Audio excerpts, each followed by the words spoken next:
engineering leader. He's a book author, which is amazing. He actually sent us a few copies of his book for the last Innovate QA conference, which we gave away as a gifts, prizes. So thank you for that, Partha. And he's also a speaker.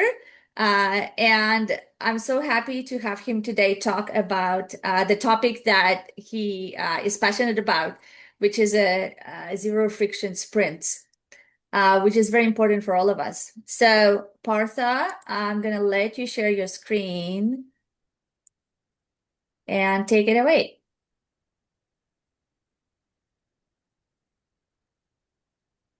Hi everyone. Thank you, Tatiana, for the warm introduction. And before I begin, it would be needless to say, I'm really appreciative the way you guys have been arranging these meetups and for the community, whatever you are doing as a next schedule. I heard about it, like you are building resume for aspiring professionals.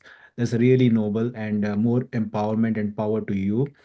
And really want the community to come forward and support Tatiana in this noble cause as well. Thank you, Partha. Yeah, about me, in brief, I think you must have seen the introduction about me, like 21 years of experience in quality engineering. I worked across web, mobile, CTP, STB, most of the things in testing front so far. And currently leading a team of API automation and video automation at Paramount.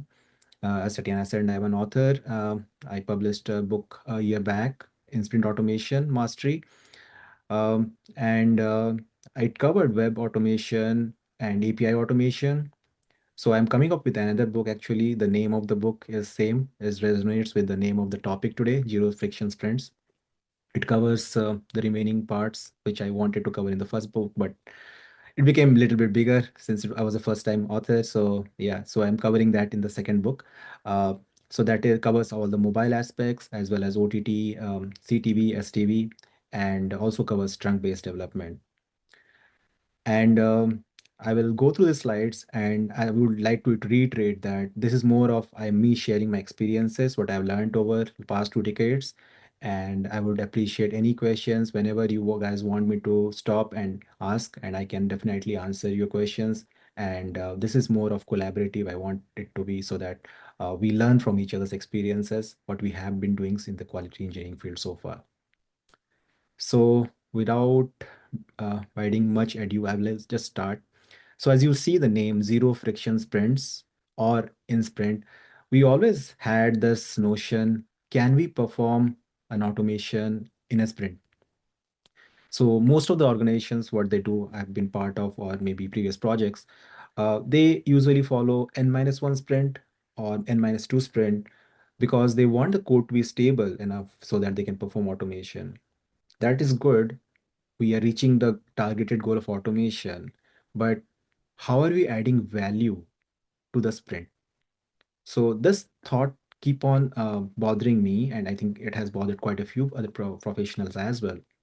Because normally in a sprint cycle, which is usually a 2 week sprint, we have like 10 working days. So seventh or eighth day, we have the code available for us to test. So if you are manual QA or estate, then you just go ahead and check it, and you don't have enough time because you have to do a sprint review as well with the stakeholders, and you don't have enough time, right? So your goal is to ensure that it passes the quality gate rather than performing automation. So the there is a problem, there is a solution, of course, right? But we do things, if it is happens sequentially, then that definitely is a problem. As the other day I was teaching my daughter, like in a series connection, you take one bulb and the other bulb also goes out. So where there is a parallel connection, you take one bulb, still the other bulb goes. So like in this case, we start parallelly. So when we start parallelly, like we have the requirements, we are part of the Scrum team, collaborated team, co-located. Then we start discussing what is the requirement. So we start creating test cases. You could go any way. It could be a test-driven development. It could be acceptance test-driven development, or it could be pair programming with the developers. There is no particular set of notion on a single shoe size fits all. So you could go with any process, but you work parallelly with the development team. You could create your test cases based on the requirements or the skeleton of the test cases. And once the test case is available, you just need to feed on those data. It could work more in fashion with the API automation, but also there is no reason why it could work with web automation or functional automation. So those are the technical things which we want to do and to reduce the friction. So if you are able to perform in sprint automation, then definitely the friction will get reduced. Those are the things I will cover in the following slides. So we are talking about high velocity without friction, right? So as I already said, that we are forced to choose between speed and stability, right? So using the zero friction, we eliminate or trade off those bottlenecks which exist between the processes, what we follow, as I said, with any process you follow, and the systems, what we use, and the culture, what we have right now, right? So here we see AI enhanced automation, right? So we are talking about test cases which we create, and we can definitely use Google Copilot, we could use Cursor, but we need a HITL, right? Human in the loop. Without a human in the loop, it could create any hallucination. It hallucinates, right? Because it is not grounded to reality as such.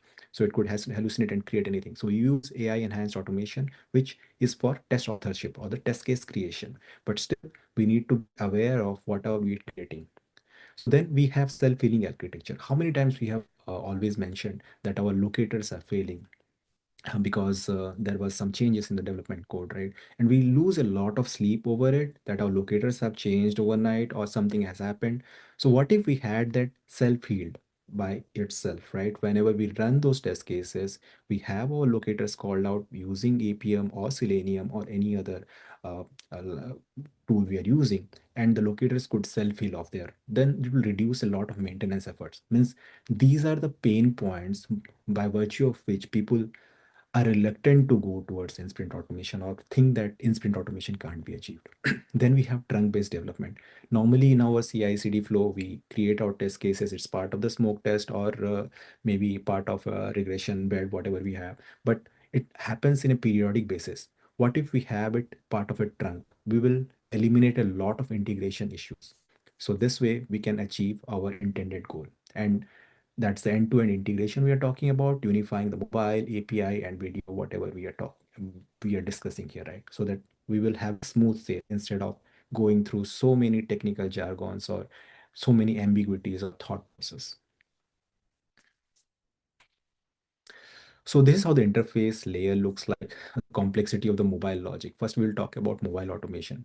So we all know that there can't be a single checkpoint or single point for a mobile sprint. As such, we have device fragmentation. We have so many, earlier we had like BlackBerry, Windows as well, but now it will contain with Android and iOS versions and across different tablets and as well as iPad and different devices as such.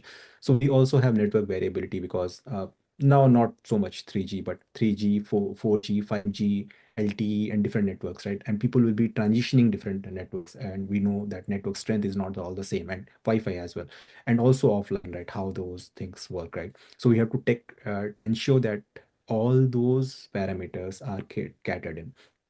And we have platform specifications in Android also. You can, you know, for sure in Android we have Google, we have Samsung and other as well. Likewise iOS, of course we have Apple, but we have need to cater the iPad as well as uh, iPhone. So there are different mechanisms behind it. We have back buttons working differently, swipe gestures working differently. So we don't have a single code base which can work definitely for mobile as well as mobile for iOS and Android. So we need to work through that interface layer logic complexity. So this is how basically a mobile automation framework would look like.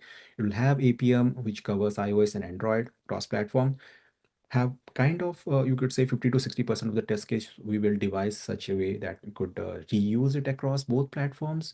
And we have cloud devices at our disposal where we test the real devices like browser stack, source labs, uh, lambda test, or maybe test mu, and the AWS device farm, where we perform parallel execution without need to maintain the lab. So those labs, they have those stack devices where we test info perform in like all the automation whatever we can, and we can scale it on a demand, like how many devices we want, how many instances we want to run, all this can be done. So what is the benefit of this? We are moving from physical constraint to a cloud scalability, right? So initially we had issues, right, where we could test on a device, but we didn't have the device.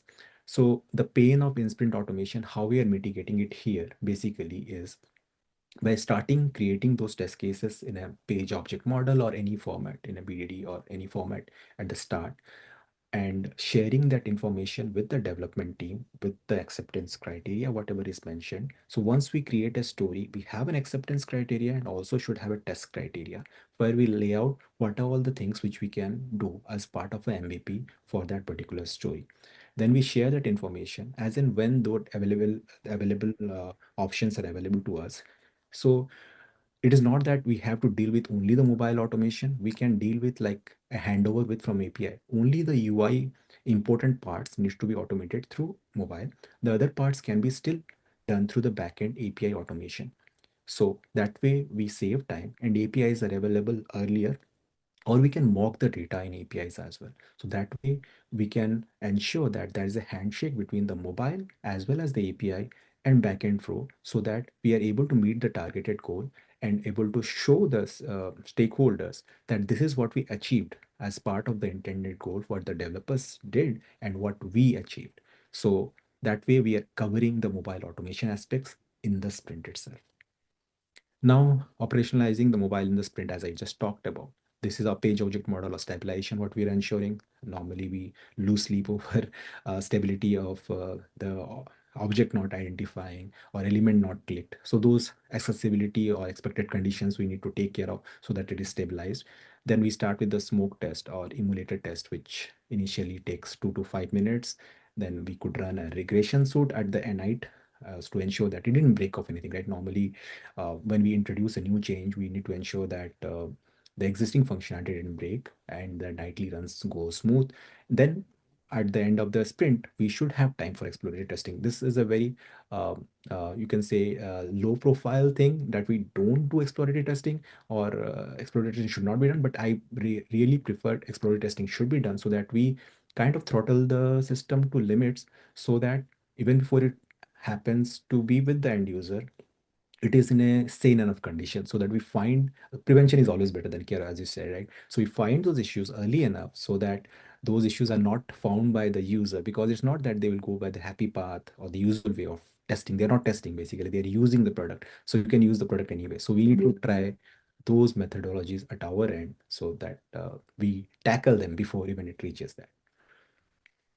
So this is our experience layer beyond the DOM or the document object model we are talking about. So we start with static or functional data, and then we have standard web testing, which we perform. And initially we could have the DOM-based validation. It could binarily fail or pass. Then that was the initial thing. Then we shift to experiential validation. What we do in the experiential validation, we do stateful or temporal conditions. Like we have certain states. Initially, we are using certain uh, technical stuff for and understanding what the product it should do. If it's a video player, like it would have a bit rate. It could have a caption, closed captioning validation. So all those need to be understood by us. What is the intended goal? So that how we, but that's not the thing we do with video engineering. We ensure that the video player functions with the expected value. So those native player could be invisible to Selenium. We use APM as well for video automation. And that is how the quality of experience unfolds over time. So in that also, we ensure that whatever requirements are there, those requirements are understood by not only the QA quality engineers, but also the development team. And then they work in tandem by ensuring that all those validations are catered at upfront, you can say, rather not at the end part of the before just the sprint ends on the 9th or 10th day. So there are some QE metrics dashboard. As we said, there has to be shown to the, we need to show what we are achieving over a period of time. So this is the method to the madness here, what we are talking about. So these are the stats behind it, how what we are doing here, the video rate we started and the rebuffering ratio. And it could be done with using a Conviva, or it could be done using Grafana, any dashboard you prefer, like it's whatever is used in your organization as such. It doesn't have to be, and it could be a self built up you can say customized dashboard which we are using. In our QA world for reports, we use Allure and other there are other reporting which has this sort of dashboard, but for the larger audience that may not suffice at times because they would like to see the reports how it is performing over a period of time. So I personally have used Conviva and New Relic for monitoring, and there are others like Datadog, Dynatrace as such, which provide very good, you can say, telemetry and observability, so that you can explore what are the pain points and where the segment breaks or anything is happening. You can trace it based from the that, and based on that, you could fine tune your test cases and attune it to the changed circumstances as such. So as you see here, the video rate and the buffering ratio, the connection induced buffering. Because if you work in a stream, like I work in a streaming organization, for us, buffering rate is important. If it is a live event, for instance, then you have millions of subscribers watching it. Then you don't want any bad actors to kind of induce something into the player so that it impacts the entire functionality, and you'll have maybe 404, or I'm just saying it could be anything which comes up in your system and you ultimately give up that subscription, right? So we don't want kind of irritated customers, so we want to retain them, right? So we want the experience to be smooth, and whatever we are ensuring that we need to kind of tackle all those bitrate validations and all those combinations upfront, right? So that way we are ensuring a smooth experience for the user. We are seeing here the bitrate versus bandwidth over time, how it changes, and all that depends on where we are actually viewing it. It could be on a TV, it could be different on a Wi-Fi, or maybe a mobile device. Those things are definitely taken into account when we ensure that the video streaming is done. So we are testing the adaptive bitrate logic by simulating real world scenarios in the lab, right? We can't have the exact condition, but we are trying to do a high bandwidth. Then we, as I said, throttle with a 3G connection or 4 connection and see that how it behaves. For that, we simulated using the Chrome DevTools or protocol, ensuring we down switch from from a better connection to a lower connection and see if it impacts the streaming. And likewise, we again go back to 5G or Wi-Fi and ensure that the video is rendering. So buffering and all those things are also taken care of here. And once it is restored, we take care that the restored bandwidth validates its recovery based on the recording, whatever it was. So basically, we perform visual validation of the pixelation and all the screen artifacts. So all of that we try to cover in the sprint itself by ensuring that we are simulating the right conditions for that particular user story in that flow. And also, as I said, for regression, also we need to cater that. So ensuring both the smoke and the regression test are taken care of. I talked about trunk-based development. I had a very good opportunity to work directly with Paul Hammond, the person who implemented or is the founder of trunk-based development, pioneered trunk-based development. So that's gave me a good vision about how it can help me in my organization, because usually we work in a PI planning, or maybe right now agile sprint-based fashion, or in a safe model where we have PI planning for quarterlies. Then we break it into 6 to 7 sprint, whichever is possible in that 5 to 6, whatever sprints are possible. Then we complete those PI goals, whatever we have. But the goal kind of articulates us to produce chunkable works and releases in quarters, right? So then later it shifted to the mindset shifted for people to deliver it in months. Now every trunk, or whatever you say, every trunk is like having a code which can be transitioned across to the live environment in 24 hours. In a single day, we can have live code, right? So that's what the core engine is behind trunk-based development. As you can see, daily commits happen. We have a single source of truth, and continuous integration happens. So you can say more of like the sprint. What we do earlier used to have waterfall model. The entire product used to be get delivered in a year time frame. And then in sprints, we had that small chunks of work being delivered, visible work which people could see and articulate. Now this does on a daily basis. Some sort of work is done, and the live branches, or you can say whatever work is being done, is being reflected. So short-lived branches. That's the goal behind the trunk-based development. And the value it adds is eliminates integration hell. Like normally when we have a lot of code, you can say a lot of PR reviews and a lot of people reviewing the code and ultimately checking, there could be code conflicts, code merge conflicts, and ultimately it, trying to troubleshoot them is never an easy path, either with QA or with dev, right? We have always faced that. So that eliminates this risk because it's small, short-lived branch. So it ensures that we have all them checked out correctly. So in contrast to Git flow, we have the Git flow way. As you can see, it's a mess. How we develop, and we have features, hot fixes, features, releases, and whatnot. When we merge to the master, definitely there are more than umpteen reasons for it to have conflict. Wherever in the trunk base, as you said, there are short-lived branches, and we kind of merge it smoothly. We have small deltas and the continuous play. So rather than earlier, we had delayed feedback and merge conflicts, but now we have smooth sale.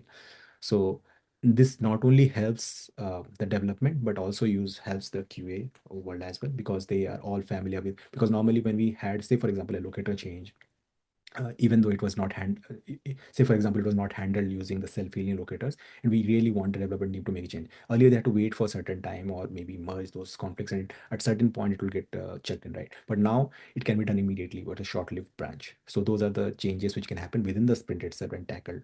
So Git flow, it relied on massive integration delta, as I so you can see from the picture itself. But now this works on sizable, you can say, things which we can do in a particular short-lived branch, particular feature, and particular PR we are targeting, not extensive PR with lot of code as such. So just doesn't overwhelm the person who is doing the PR review as well. So these are the enabler of feature flags, which is used for decoupling the deployment from releases. We ensure that the feature is enabled or render that there's a flag, basically we turn it on and turn it off basically. So that's impact, we ensure that the merge incomplete code safely without breaking any production code, because that's the goal. We don't want to break any production code. So we have different kind of flag types, like release flags, experimental flags, operational flags, which we have like, yeah, we have A/B test flags as well. So those kind of flags ensure that our deployment are decoupled from the release and it doesn't break anything. That's the main goal behind the flags. So this is how we strategize from the branch by abstraction. Abstraction, as we said, is a concept we use in object-oriented programming as well. So refactoring the major component on a live trunk. This is how we do the interface and the old component. Then first stage, we create the abstraction, wrap the component with an interface. Then what we do, we implement the new feature, new version, and it happens behind the interface. Then we add the feature flag toggle, then the toggle happens, then we switch the traffic to the new component, then we clean up, we delete the old component. So what we are doing here, basically we are doing a safe refactoring without long lived branches. This is how what the heuristics are, or we can say what is the process behind the trunk based development, how we ensure that the branch is taken care by abstraction. So this is how the integration looks like. It's a kind of a quality triangle, as you would have seen, but it's more of like a pre-commit which we do unit testing initially, and there is a pre-commit which happens, then we commit to the CI, the smoke test and the critical test, which is like 15 minutes. It runs for around that, and then we have nightly jobs, full regression, end-to-end and performance test, which takes time, right? We don't want people to be present there, but it takes time, so we leave it for overnight runs. So creating those test cases, brainstorming, as I said, AI can be, we can use AI, right? Using chat GPT, using Copilot or something for authoring the case, but we should have a human in the loop, right? Because without a human, as I said, there could be hallucinations and it could create test cases or scenarios which may not make sense. And at the end, also after the test cases are created, we need to ensure that the test data and whatever we are using as parameters has to be customized accordingly. So it could give us a boilerplate as a template, use this, use that, but it's our goal how we educate it, how we keep it grounded. Because if the AI is not grounded, yeah, it's like extra power. With extra power comes extra responsibility. So we need to give it, since we are giving it is already powerful, so we need to give it additional responsibility, what and how to do it kind of. So yeah, the auto rollback on failure with We have retry mechanisms as well. We try failures, and also we have options where we could look at the failures because of certain issues, and we could debug. Like the time we spend in debug, that can be, I mean, taken care by AI in certain aspects as we progress beyond a certain level of AI. It's not like initial AI, we just chat GPT, we can achieve everything. We have to fine tune our AI with the LLMs and everything else, which will help us ensure that we have the integration for the entire life cycle in a smooth and uh, you can say intended way, what we wanted, or expected way we wanted. So these are the strategic takeaways we discussed about mobile, where we treat mobile automation as a core display discipline, rely on the cloud labs for scalability, how many devices we want to run parallelly, or maybe overnight, or regression, or those candidates are fitting it here, right? For mobile. For video, we validate those video quality, buffering, and expected functionality in that particular sprint, what we are targeting, and also the regression. The process we talked about, trunk-based development, we use feature flags to manage the risk, and the culture we talked about, like we fix forward and revert fast, keeping the pipeline flowing. We need to have the water flowing down. There's a blockage, then definitely there is a problem, and we need to try to figure it out how to fix it. And the final result we have here is the engineering high velocity quality. As I said, right, we make effective use of optimal resources at our disposal, which is like AI, and try to ensure that we are doing the gatekeeping while we accelerate, like commit the code and pre-commit the code. And we are talking about instant automation. It's a challenge, but in life as such, there are always challenges, and we need to see where we have moved from, like quality engineering from over the past 2 decades, where we are at and where we are headed. Like, so definitely, I think these are the challenges we will come through, not only pertaining to, I would say, in sprint, but there are other challenges which we'll face because of AI going forward, with governance, with security, and other aspects also, how we are going to tackle that. But I would say, yeah, we will survive in this world. We should not be worried about whether, I think that's a different topic altogether, whether we should be uh, worried about AI or not. We have to be kind of a handshake or best of both worlds, take AI into our stride and move ahead towards the path of success. And as I said, in sprint automation is a challenge. We can make it zero friction with our own ability of understanding the problem and solving it with our experience and others' experience. That's what I can say. Amazing. Thank you, Partha. This was super insightful, and we also gained some attendees while you started talking. So welcome, everyone who joined after we started. Um, so we would like to take any questions, or even any ideas how you guys tackle zero friction sprints.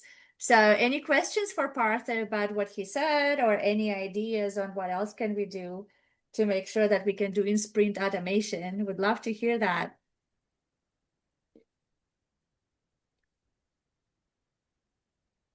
Come ahead. Anyone is welcome. There is no right or wrong answer here. Come on. Yes, it's a discussion. And if something resonated with you, that you want to start doing something that Partha suggested, then let us know too. I know it's Tuesday morning. We need to. Any brave souls? Hi, I can kick it off with one question. Yeah. So yeah, I'm coming from developer background and also quality point of view. So the challenges I see the team has in the sprint, because lots of people using AI to generate the code and also the unit tests and lots of bunch of testing. But what I'm worried about is more about the quality of the test which is written in those projects in the sprint. It's basically goes, for example, 80% code coverage, but it doesn't mean it tests business logic or anything around that. It's more about AI generate based on the implementation. It doesn't have anything to know about the business logic. So I think after a couple of months, it might be get to issues like it might not easy to maintain those tests or refactoring those, or actually they are passing all the time regardless of if we have an issue or not. So my question is more about what are the standards that we need to make, either they using the AI tools to generate the test, or if the standard practice in the company which provide us the good quality of testing in code level. Yeah, first of all, I would like to say excellent question. This is, I think, the major burning question for all of the quality as well, you can say, professionals in the industry right now. So I would like to break your question into things like, say, for example, when you had an exam, right? So usually, how did you read the entire book or you just follow the syllabus? So you always follow the syllabus, right? So in this case, right, as you said, people are creating a unit test just randomly, right, without any method. That they're just creating test cases that is showing coverage, but I think, or definitely, if it is done without any grounded reality, this is hallucinating, basically, right? So, how we are going to tackle this?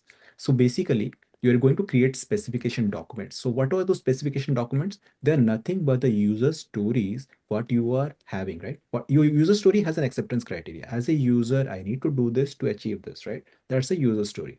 So, to achieve this, that is the intended goal. To achieve that intended goal, you need to write set of instructions, right?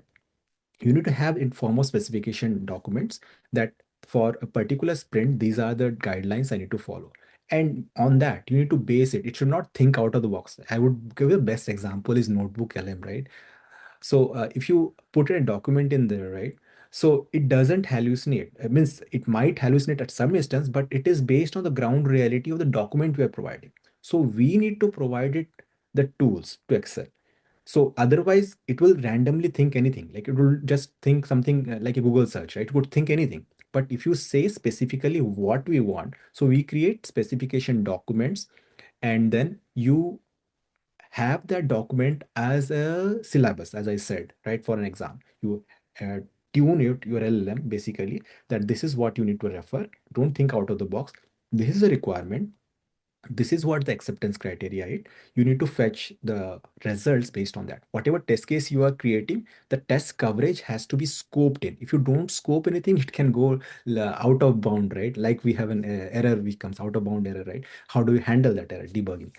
So likewise, so you need to keep it scoped to that particular whatever document you are giving, and it will think in that regard. So as you said, in unit test, in integration test, so that unit test has to collaborate to make an integration. It can't be random 100 unit tests which don't collaborate and make integration tests, and those integration tests don't make system tests, and further on regression or whatever, right? All has to be linked together, and the person who is using the system, as I said, there has to be a human in the loop. As I said, HITL, that is very important. It can't be just randomly creating test cases and giving to developers, because it is the system or the AI which understands. It's not the developer or QA here interacting here. So both of them have to, as I said, any problem in life can be resolved with collaboration and communication. So that collaboration and communication has to happen for sure. But along with that, the LLM or AI which you're using, it has to be grounded. If it is not grounded, then the results will definitely be variant, and that then there will be conflicts. As I said, that we to avoid those situations, I think in going forward in future, we need to have those specifications called out specifically, and then based on that, we need to involve the stakeholders as well, because we can't keep them aloof, right? They are the ones who are creating the product owners, for example, product manager. They're creating the user stories. Whether the vision, whatever we are going towards, is it and are we in sync? Because we don't do at the smaller level, when it goes becomes a bigger problem, then it is the problem for the entire organization, right? So, hope I answered your question. Oh, cool, thank you. So Partha, I think you're saying that we need to give like a business logic, not just the code, right? Like don't give it the code and then Yeah. say, hey, generate tests, because that's what I was talking on my podcast recently with the developer from Amazon. He was saying that it's biased towards its own code. So like if I generated this code, I'm going to generate the tests that make it work because I'm using the same assumptions. So you have to give it another set of data to check that this code is actually doing what it's supposed to be doing, right? And that's the context and the business requirements and, a lot of other stuff, right? Yeah, if you look into those tools like Cursor and a few other tools like anti-gravity and all, they actually make specifications of your own. If whatever requirements you give, it will make specification on there. Since you talked about Amazon, right? They use Kiro as a tool for them. So those kind of specifications get generated off their own. So I think the tool is learning, or maybe they're fine-tuning the tool to get accustomed to our challenges. Yeah, yeah. Yeah, that's a great question, MJ. So don't use the AI bluntly to generate tests. You have to apply some logic, some of your own thinking to that. Yeah. All right. Any other thoughts, discussion, any thoughts, questions, ideas? How many people are doing in sprint automation in this group? Is everyone doing in sprint automation? Yeah, we I say no news is Yeah, I good news. think the AI is basically generate lots of automation, so which is really for developer part. But I think the big challenge I see it's maintainability, because for fresh project, it's easy to add a lot of tests, but when it comes to, for example, .NET upgrade or refactoring, then you can see a lots of them is failing, and then we come to the issue, product team say, hey, we need to deliver something, then let's disable all of those tests in pipeline because we need to progress. And I think at that point, it means all of the effort can be easily gone.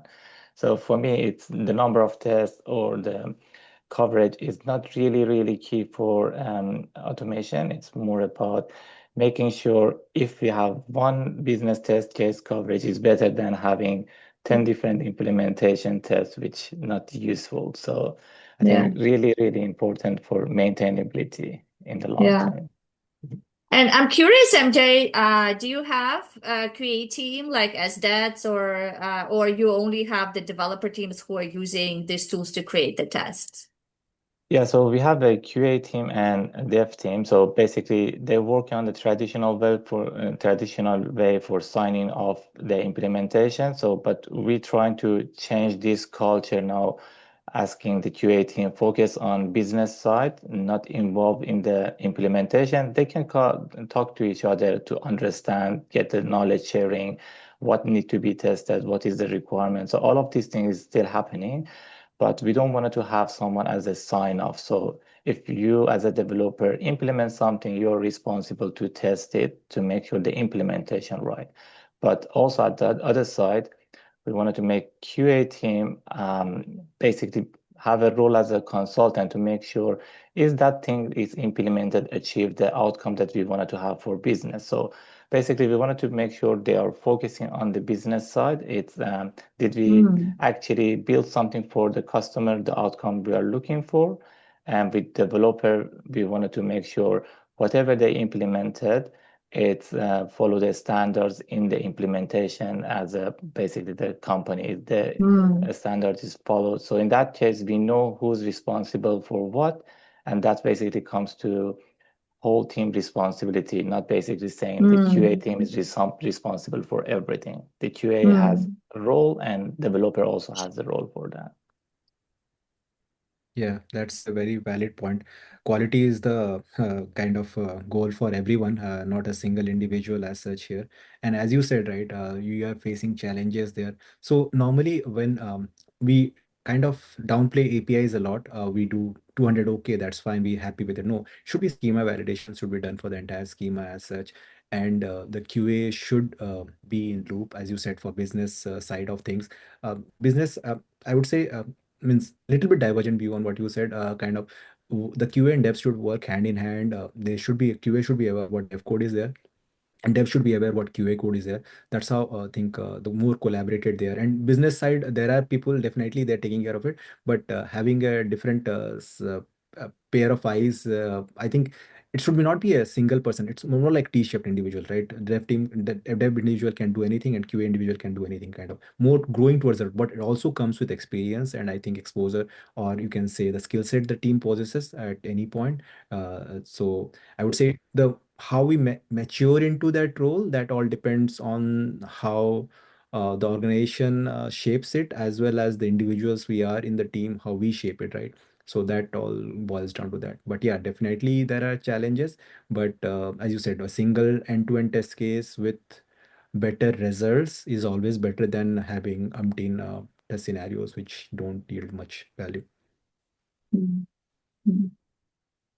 And another thing it might be helpful for the other, it's basically using the tools properly. Like for example, lots of companies using the Copilot in the business account, and I see it can easily go with the basically the usage might be get really really high, and you can exceed the limit if you are not using the tools properly. Like, for example, simple change for our company to say, hey, if you wanted to ask a simple question, you don't need to just basically ask it with the model, which is 3 times token price for the company. So you can just use a lot of them are basically no cost. So I think, but when you have VS Code and Copilot integrated with that, if you know what model you need to use for what question that you wanted to ask, you can massively reduce the cost for the company. And I think that's really, so for example, if you're talking about the planning something, you might want to use the heavy model. But if you're Right. asking about, for example, unit test, a small thing that you wanted to check it, you can just use a lots of free model which is available in the company account. Basically, not basically get the cost really, really high with the outcome which can be achieved with zero cost for the company. So I think those small changes might be really helpful. Definitely, as you said, right? Use a Sonnet or maybe a GPT 5.2 for the planning phase, and OSS the free one, or maybe lower version, which GPT 4 or something for those execution. You can have an auto option also. Sometimes those AI agents have auto option where you could automatically choose. That is set at an administrative level. That way they can control it so that that doesn't burn holes in the tokens or maybe the context size, whatever you have. So that way you can cater that issue. Yeah, and another point was about the pre-commit hook, which is really helpful because normally I see people, it's just copy pasting prompt to chat. So we try to just avoid and those copy pasting and say, cool, can we put something as a pre-commit, and when they commit the code, it actually do those review based on the same standards that we have prompt for everyone. So in that case, it can easily highlight the gaps in unit test they written, so then they have opportunity in review them and see, okay, so is that following the practice? So I think those pre-hook or those small changes is really help the team, because normally when you are busy in the day-to-day life, so you might forget about checking your test because you don't have time. But with pre-commit and automation in place, I think it's really, really key for the speed.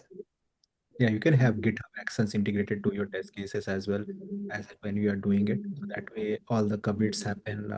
And also, as I said, right, to your first question, when you asked regarding it hallucinating, right, you need to have the best practices document as sort of a document or empty file specification document, which you have already informed the AI.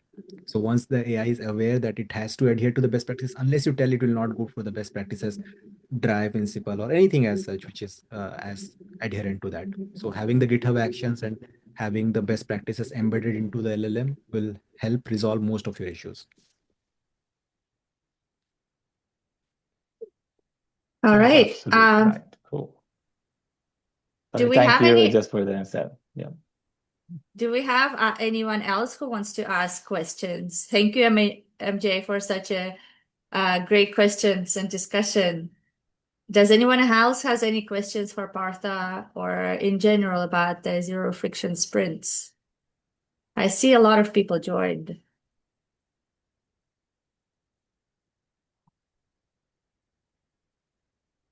No? All right. then we're gonna wrap this up. Thank you, Partha, a lot for joining us today and sharing your experience and your expertise. And you guys should connect with Partha and check out his book. And I've heard that there's a new book coming out. Is that true? Yeah, that's the name of this topic, Zero Friction Sprint. That's the new book. I think, yeah, it will Oh, sometime. perfect. Yeah, perfect. So look out for the book coming out. And for those of you who missed the beginning of the introduction, I wanted to share again about our next events that are coming up. So for the job searchers, we have a job search support group where we're going to be reviewing resumes next week on January 27th. This is a virtual meetup. Please join us if you need help with your resume. We have an amazing event, Battle of AI Test Tools, coming up in on April 3rd in San Francisco. This is for everyone to get a hands-on experience with the AI test tools on the market and compete like a hackathon for prizes using these tools, using real-life applications. And we have the conference coming up on June 4, 5. This is an annual event. There will be 250 plus attendees. This is the picture from our last year conference. So please join us. We have people traveling from all over the world for the conference. And please stay connected. I put our social media channels in here. We post all of the recordings on YouTube channels. So if you subscribe, then you're not going to miss any recordings from our meetups. Even if you miss the meetup, you can watch the recording. Our LinkedIn page, we also post all of the events and the recordings there as well. The meetup page, of course, and we have a WhatsApp group for job search support. So if you guys are looking for a job, or keep track of the positions, open positions, then ping me and I'll share this link. We keep it secure because we had some spammers joining the group, so we're not sharing the link publicly. So please ping me for the link for the WhatsApp group if you want to join that. All right, so that was it for today. I thank you all for joining at 9 a.m. on a Tuesday after MLK Day.